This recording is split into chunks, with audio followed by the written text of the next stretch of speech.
Good morning friends. आज हम लोग बात करेंगे ओरिएंटेशन टू रचना शरीर और Ayurveda anatomy. There are many problems when we come to the BMS and we get a new curriculum, and we are most excited for anatomy first of all. We want to see the cadaver, we want to do the dissection, and we come to the world of Rachana Sharir. And Rachana Sharir में आते ही we don't get what we have expected. So, how to study it out, how to get with the modern anatomy along with the Rachana Sarira, or we can call it Ayurveda anatomy, so that we can understand it properly and more likely we can enjoy the anatomy. Many of us say anatomy is very boring subject, there is no clinical essence in that, but this is not true. You can enjoy anatomy, you can enjoy clinical anatomy, and most of us, it depends on us, the faculty members, who has to do the work on it. So, first of all, let us know what is learning. Learning होता क्या है? तो learning is a process. ये एक दिन में नहीं हो सकता, ये एक घंटे में नहीं हो सकता. Learning is a continuous process, और ये समय से साथ चलता आ रहा है. हम रोज एक नई चीज सीखते हैं और रोज एक नई स्किल डेवलप करते हैं. The induction of newer modalities to impart information has not only enhanced the process but made it more acceptable. पहले गुरु बोलते थे, शिष्य सुनते थे और याद कर लेते थे. फिर बुक्स आई, फिर लेक्चर लेना शुरू हुआ, स्कूल बने, मेडिकल कॉलेजेस बने. फिर उसके बाद पीपीटी प्रेजेंटेशन आया, ब्लैक बोर्ड पे पढ़ाई हुआ. तो जैसे जैसे समय बीतता गया वैसे वैसे लर्निंग का प्रोसेस भी चेंज होता गया. आज हमारे पास इंटरनेट है, हम इंटरनेट से बहुत कुछ सीख सकते हैं, जैसे अभी अभी वीडियो ही देख रहे हैं. सो ऐसा ही same is true for medical education system also, where inclusion of newer techniques is always welcome. So learning is a long process, and always you learn something from someone. You don't need a specific teacher to learn anything. You can learn from anyone. Just a zeal should be there to learn. सीखने की इच्छा होनी चाहिए आपको, आप कुछ भी सीख सकते हैं. अब हम अपने टॉपिक पे आते हैं, anatomy. So anatomy is subject matter which is related with structural knowledge. जैसे भी अब आए हैं रचना शरीर, क्रिया शरीर है. तो शरीर दोनों में कॉमन है, means we are going to talk about body, specifically human body, but either we are talking about functional और स्ट्रक्चरल. अगर फंक्शनल क्रियात्मक बात करें तो क्रिया शरीर, जैसे कि फिजियोलॉजी कि रेस्पिरेटरी सिस्टम कैसे काम करता है.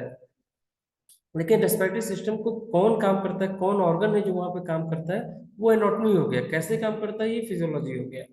सो it is basically that you want to know the theory as well as practical. So here एक वर्ड यहाँ पे लिखा है, but also in real apprehensions providing first hand practical experience. तो एनाटॉमी जब आप डाइसेक्शन करने जाते हैं, जब आप कैडवर के पास जाते हैं, आप उसको डाइसेक्ट करते हैं, खोल के देखते हैं, ऑर्गन को छू के देखते हैं, तब आपको पहली बार पता चलता है कि ओके, बुक्स में ऐसा ऑर्गन बना हुआ है, ऐसे ऐसे पार्ट्स हैं, बट रियलिटी में ऑर्गन कुछ दूसरे तरीके का होता है, थोड़ा सा डिफरेंट होता है, क्योंकि ये 3D एक्सपोजर, आप उसको टच करके देख सकते हो, वो कैसा फील हो रहा है. तो ये सारी चीजें हमें कौन सिखाता है, in the subject of anatomy. अब रचना शरीर, जिसको हम चाहे तो कन्वर्ट करके ह्यूमन एनाटॉमी, जैसे कि एनसीएसएम में भी बोल रखा है इसको. So this is the one of the basic fundamental subjects of first professional. आपको फर्स्ट प्रोफेशनल में इसको पढ़ना है. और इसके सब्जेक्ट के साथ जब आप एनसीएसएम का सिलेबस देखोगे इस सब्जेक्ट का, तो उन्होंने एक प्रियम्बल दे रखा है कि what are some important things of part which we can take. तो what is the purpose of teaching rachana sharir? First of all, to provide a understanding of basic principle of sharir. शरीर क्या है, सूक्ष्म शरीर क्या है, महत्व शरीर क्या है, शरीर कैसे बना, उसकी धातुएं कौन कौन सी, उसके ऑर्गन्स कौन से, अस्थियां कितनी, ये सब चीजें हम यहाँ पढ़ेंगे शरीर में. ग्रॉस और microscopic structure, development of human body, embryology उसके बारे में पढ़ेंगे, गर्भ के बारे में क्या बताया गया है, as well as acquire necessary skills. What are the other things which we should know to learn the parts. कुछ आयुर्वेद में बहुत खास पॉइंट्स हैं, जैसे कि concept of marma, concept of srotas. तो ये सारी चीजें हमें आगे चल के डायग्नोसिस बनाने में, ट्रीटमेंट करने में बहुत ज्यादा हेल्प करेंगी. तो ये है मेन पर्पस रचना शरीर पढ़ने का. वेरियस मेथड्स बताए गए हैं इसके द्वारा, कैसे पढ़ सकते हैं, like didactic demonstration, tutorials, group discussion, seminar, integrated teaching, problem based learning and early clinical exposures, then case based learning and virtual dissection. Virtual dissection क्या है? एक सॉफ्टवेयर के द्वारा कराया गया एक डायसेक्शन होता है, जब अगर बॉडी हो ना भी हो, ये फ्यूचर में होने वाली कई चीजों के लिए हमें तैयार करता है, जो कि हमें देख के करना, मीन्स हमको ओपन नहीं करना है। वर्चुअली सर्जरी भी आजकल होने लगी है, उस तरह चीजों के लिए हमको ये तैयार करता है। तो ये जो कई सारी चीजें लिखी, integrated teaching, problem based teaching, early clinical exposure, ये सब नई चीजें हैं जो अभी हमारे सिलेबस में इंक्लूड किया गया है, और ये आगे चल के हमें बहुत फायदा करने वाला है। तो क्या होगा, as a result the student appreciate with the part of teaching and learning process. अब पढ़ाई क्या है, मोनोटोनिक नहीं है, अब ये डायलॉग बेस्ड हो गया है। आप क्वेश्चन पूछोगे, आपके टीचर्स आपको आंसर देंगे, आपको जाके दिखाएंगे कि कैसे कैसे काम हो सकता है, बॉडी में ऑर्गन कैसे काम करता है। तो these are things are going to help in the more proper learning of the subject. Charak जैसा कि बोलते हैं that a proper understanding of structures provide the concrete foundation for practice of medicine and surgery। जब तक आपको पूरा organs के बारे में, स्ट्रक्चर्स के बारे में अच्छे से नहीं पता होगा, तब तक आप उसके ऊपर कोई भी ट्रीटमेंट या सर्जरी करने से डरोगे। Immense importance is given to the category dissection. सबसे पहले कैटेगरी डिसेक्शन का वर्णन सुश्रुत संहिता शरीर स्थान में आया है। इनको फादर ऑफ सर्जरी भी कहा जाता है, क्योंकि हर सर्जन के लिए सबसे ज्यादा इंपॉर्टेंट सब्जेक्ट एनाटॉमी है, क्योंकि वही सिखाता है कि कैसे क्या चीज हमको सर्जरी या कहाँ पे हमको इंसिजन देना है, और मोर इम्पोर्टेंट कहाँ नहीं देना है। अब आता है कंफ्यूजन, डिलेमा। मॉडर्न एनाटॉमी पढ़े हैं, रचना शरीर पढ़े, क्योंकि अपने कंसेप्ट अलग हैं, मॉडर्न के कंसेप्ट अलग हैं, कि दोनों पढ़े, तो क्या हो जाता है, हमें कंफ्यूजन हो जाता है। जैसे कि एक एग्जांपल मैंने यहाँ पे लिया है, अस्थि 360 है, 300 है as per Charak and Sushruta, और बोन्स 206 है, 206। तो क्या अस्थि ही बोन है? तो ये सारे बहुत सारे कंफ्यूजन है जो हमारे मन में आते हैं, और इनको सबसे पहले हमें दूर कर लेना चाहिए आगे बढ़ने से पहले। तो जो भी ऐसा क्वेश्चन आपके मन में आए, उसको दूर कौन करेगा? और क्वेश्चन कैसा आ सकता है कि रचना शरीर पढ़े कहाँ से? कुछ लोग बोलते हैं कि रचना शरीर का टेक्स्ट बुक से पढ़ो, जो कई सारे बुक्स हैं जो हमको मिलता है, या सीधे संहिताओं से पढ़ा जाए। क्या शरीर स्थान जो संहिता में दिए गए हैं वो क्या केवल एनाटॉमी के पार्ट के लिए है, या उनमें और भी कई चीजें हैं? तो ये बहुत सारे क्वेश्चंस आपके मन में आते रहेंगे जैसे जैसे आप पढ़ना शुरू करोगे, जैसे जैसे बुक्स के अंदर झांकना शुरू करोगे, और ये क्वेश्चन आने भी चाहिए। इससे पता चलेगा कि आप कितने क्यूरियस हैं किसी भी सब्जेक्ट को जानने के लिए। तो इनका सोल्यूशन कौन देगा, इनका सोल्यूशन होगा क्या? इनका सोल्यूशन है 3 पार्ट में। सबसे पहले आपके टीचर्स, आपके सब्जेक्ट एक्सपर्ट जो टीचर्स हैं, वो आपकी सभी क्वेरीज को शांत करेंगे, उससे कैसे डील करना है इसके बारे में हेल्प करेंगे। दूसरा इंपॉर्टेंट चीज है बुक्स। कोई भी बुक्स हो, कैसा भी बुक्स हो, मॉडर्न का हो, आयुर्वेद का हो, आपको कुछ ना कुछ ज्ञान, कुछ ना कुछ नई चीज ही सिखाएगा। तो आजकल तो कई सारे बुक्स नेट पे भी अवेलेबल है, कई सारे मैटर्स नेट पे अवेलेबल है, तो हम उनसे पढ़ें कि बुक से पढ़ें? तो मेरा हमेशा सजेशन रहेगा, आप बुक से पढ़ो। क्योंकि आप बुक्स किसी एक टॉपिक को पढ़ने के लिए खोलते हैं, एक पॉइंट को पढ़ने के लिए खोलते हो, जैसे आपने सीधा एग्जांपल लिया कि नंबर ऑफ बोन्स ढूंढने के लिए आपने बुक खोला, तो नंबर ऑफ बोन्स आपको पता ही चलेगा, उसके साथ साथ ऊपर नीचे जो लिखा है कि बोन का डेफिनेशन क्या है, टाइप्स कितने, ये सारा चीज भी आप उसी साथ देख सकते हो। तो बुक्स जितना पढ़ोगे उतना फायदेमंद है। बुक्स के 2 प्रकार होते हैं, एक टेक्स्ट बुक्स, एक रेफरेंस बुक्स। तो टेक्स्ट बुक्स वो बुक्स हैं जो आपके सिलेबस के अनुसार बनाया गया है, उसको आपको फॉलो करना है। और जहाँ कहीं आपको और डिटेल नॉलेज की जरूरत हो, और ज़्यादा आपको जानने की इच्छा हो, तो फिर वो रेफरेंस बुक खोल के आप देख सकते हैं। जैसे कि नॉर्मली हम लोग एनाटॉमी में देखते हैं कि हम बीडी चौरसिया की एनाटॉमी पढ़ते हैं, पर जब भी कोई चीज रेफरेंस चेक करना होता है, कुछ भी इंपॉर्टेंट चेक करना हो, तो हमको ग्रेस खोल के देखना पड़ता है। तो इससे हम समझ सकते हैं कि कौन सा बुक हमको देखना है। अब कौन सा बुक हम ले, ये आपके ऊपर डिपेंड है। बुक कोई भी लीजिए जो कि प्रोग्रेस सिलेबस के साथ है, और अपने टीचर से उससे हेल्प लीजिए। और अच्छा रहेगा कि अगर एक रूम में 2 या 3 स्टूडेंट्स रहते हैं तो डिफरेंट ऑथर्स का बुक लें। जैसे कि आपके रूम में ही 2-3 तरह के ऑथर्स का बुक मिल जाए, वो कभी आपको पढ़ने का मन हो तो आपके पास डिफरेंट व्यूज अवेलेबल है।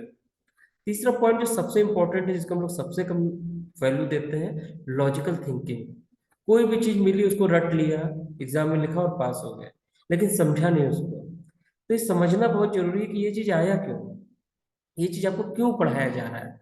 जैसे हम कोई भी चीज पढ़ना शुरू करते हैं, जब एनाटॉमी पढ़ना आप शुरू कर रहे हो तो आपको टर्मिनोलॉजी पढ़ाया गया होगा। तो पहले टर्मिनोलॉजी क्यों पढ़ाया गया? क्योंकि पहले अगर टर्म्स की मीनिंग नहीं पता होगा तो हम आगे डिटेल में उसको कैसे समझेंगे। उसी तरीके से ये जो 5 चक्र बने हैं यहाँ पे, proportional reasoning, correlational reasoning, controlling variables, combinational reasoning and probabilistic reasoning. तो डिफरेंट टाइप ऑफ रीजनिंग है।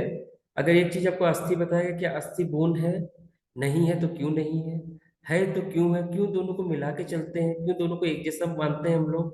तो ये तरीके के आंसर आपको तब मिलेंगे जब आप दोनों चीजों को अलग अलग अच्छे से पहले समझोगे, फिर उसके बीच का कॉम्बिनेशन ढूंढने की कोशिश करोगे और डिफरेंस ढूंढने का कोशिश करोगे। तो ये सारी चीजें आपको हेल्प करेंगी एक लॉजिक बनाने के लिए, जो एक बार टाइम लगेगा थोड़ा समझने में, लेकिन एक बार बन गया तो कभी आपके साथ मिस्टेक नहीं होगा। एनऑटपी पढ़ने का गोल्ड स्टैंडर्ड, चाहे जितनी टेक्नोलॉजी एडवांस हो जाए, अभी भी क्या है, कैटेगरी डिसेक्शन ही है। उसके अलावा कितना भी एडवांस, लाइक वर्चुअल डिसेक्शन हो गया, सॉफ्टवेयर से हो गया, मॉडल्स देखोगे, आप सब देखोगे, पर अगर डिसेक्शन नहीं किया, अपने हाथ से उसको छुआ नहीं चीजों को, क्योंकि हाथ से छूने से हेल्प क्या होता है, आपको थ्री डायमेंशनल मीनिंग समझ में आता है। आप डायग्राम देखते हो कि लीवर इज दिस शेप का ऐसा कलर होता है, पर जब बॉडी में कोई चीज मिलती है तो कलर उसका चेंज हो, क्योंकि एक ओल्ड बॉडी का आप ऑर्गन देख रहे होगे, या उसको कुछ बीमारी रही हो, हिपेटोमेगैली या सिरोसिस रहा हो, तो डिफरेंट चेंजेस भी हमको देखने को मिलेंगे, जो चीजों को हम जब खुद देखते हैं तभी हमें समझ में आता है। ये इसका गोल्ड स्टैंडर्ड रहेगा। दूसरा एक तरीका है एनालॉगी। एनालॉगी में उदाहरण। तो an analogy is a comparison to show how two things are similar either for explanation or clarifications. It can be on figure basis also. So change or differences are there, but हमको जब समझना, like when you have not seen that particular organ is like this, but आपको बताया गया कि वो एक triangular shape का होता है, तो आपने ट्रायंगल देखा है, तो आपके मन में बन जाता है पिक्चर कि आपको कोई ट्रायंगल जैसा चीज है जो अभी दिखने वाला है, या ऐसा ऑर्गन होगा जो ट्रायंगुलर इन शेप होगा। तो ये क्या हो गया, एनालॉगी। और एनालॉगी को हमेशा ही बहुत इंपॉर्टेंस दिया गया है, जैसे कि एक पेपर में आपको दिखा रहा हूँ, मेरा ही पेपर है ये, जिसने एनालॉगी जो सुश्रुत ने है, जब एनाटॉमी के बारे में बताना शुरू किया तब से ये यूज कर रहे हैं एनालॉगी। जैसे कि कुछ इन्होंने, मैं डायग्राम आपको देख सकते हैं, analogy of lotus bird with heart. एक लोटस बर्ड से हार्ट को कैसे समझना है वो बताया गया है, यूट्रस को शंख से कैसे समझना है। मीन्स जो चीज हमने कभी देखी है और जो चीज हम देखना चाहते हैं वो अवेलेबल नहीं है, तो उसको समझने के लिए हमें एक उसी के जैसा स्ट्रक्चरल और फंक्शनल रूप से एक उदाहरण देख लेना चाहिए या समझ लेना चाहिए। जैसे कि सुश्रुत में बहुत सारे उदाहरण यूज किए गए हैं आपको समझाने के लिए कि इंटरनली ऑर्गन या पार्ट्स कैसे होता है। जैसे यहाँ पे देख सकते हैं, दिस इज कॉलीफ्लावर, उसको हमने just to understand cerebral cortex, आप इसको देख सकते हो। Then you can see the pancreas in the shape of sweet potato. एक पोटैटो को कैसे आप यूज कर सकते हो। देन डिफरेंट एक्टिंग करके देख सकते हो, आप लोग एक्टिंग करोगे तो और ज्यादा विजुअल क्लियर होगा। So there are different different methods to learn the anatomy. तो इन्हीं में से एक है एनालॉगी से समझना।